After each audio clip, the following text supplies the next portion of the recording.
Do you really have control of yourself? And what I mean by that is that internal authority, what you let yourself slip, to that personal responsibility you hold yourself to, or even be consistent in that behavior that supports you. Hi there.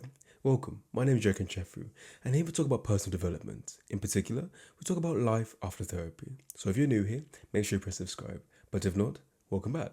So, let us begin. I asked those questions at the beginning to emphasize that leadership isn't external, it's internal. It's within the way you think, it's within the way you behave. Now, that sort of being contributes to how you lead, not only others, more importantly, yourself. Because let's challenge that idea that leadership starts with others, that it's something to rely upon, much rather than being the leader of yourself in your own life.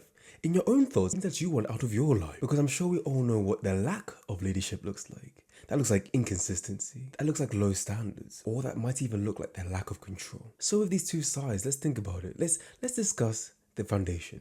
Self-respect. What is respect, especially self-respect? Respect is many things to many different people. In the context of an age gap, there's respect from youngest to the elders. In the context of certain communities, there's respect upon what can be said and can't be said. But if that's externally, let's talk about internally. There's self-respect.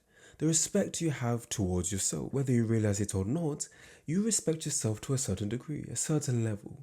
But that respect can be tempered with.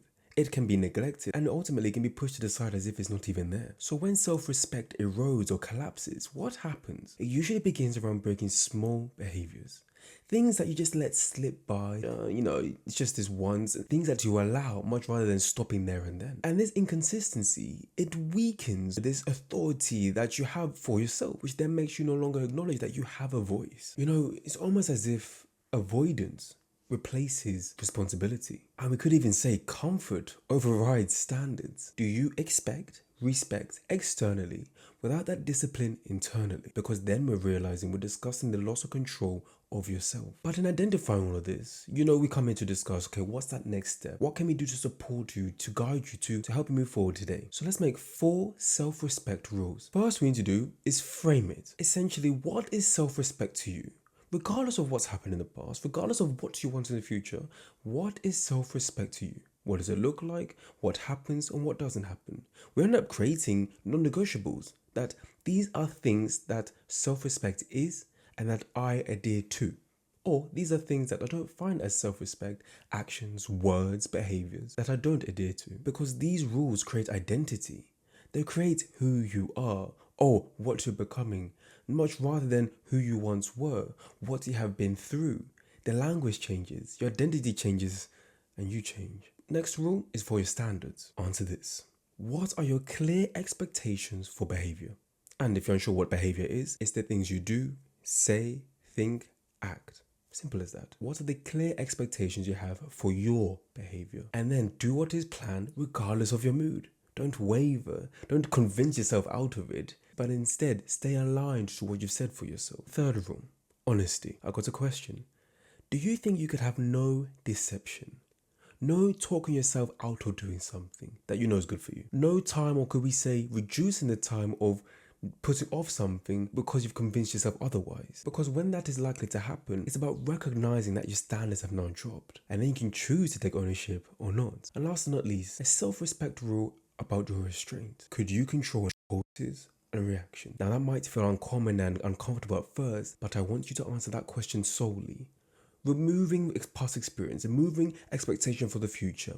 But as you are today, is it something you can see yourself doing? Because then we can think about delayed gratification, putting off the reward or the prize of something once a task is completed, and really maintaining composure whilst under pressure.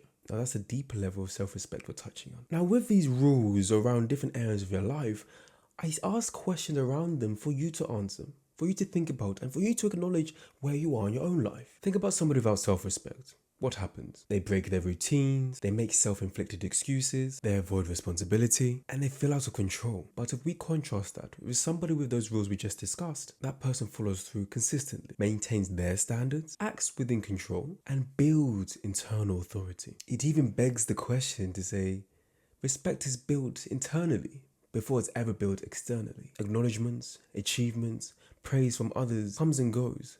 But what really lasts and is significant is how you look after yourself, how you treat yourself, how you talk to yourself, and what you do to yourself.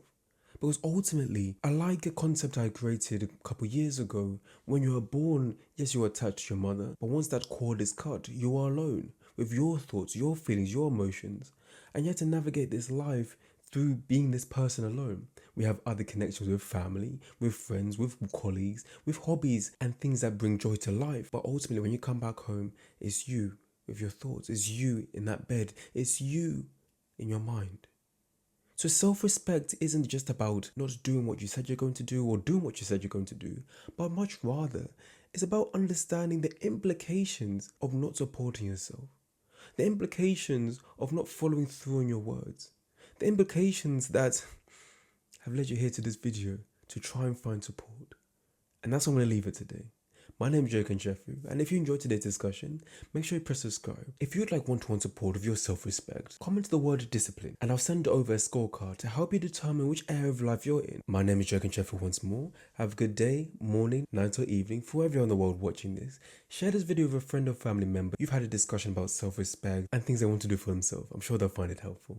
My name is Kanchefu once more, and I'll see you next week for our next discussion.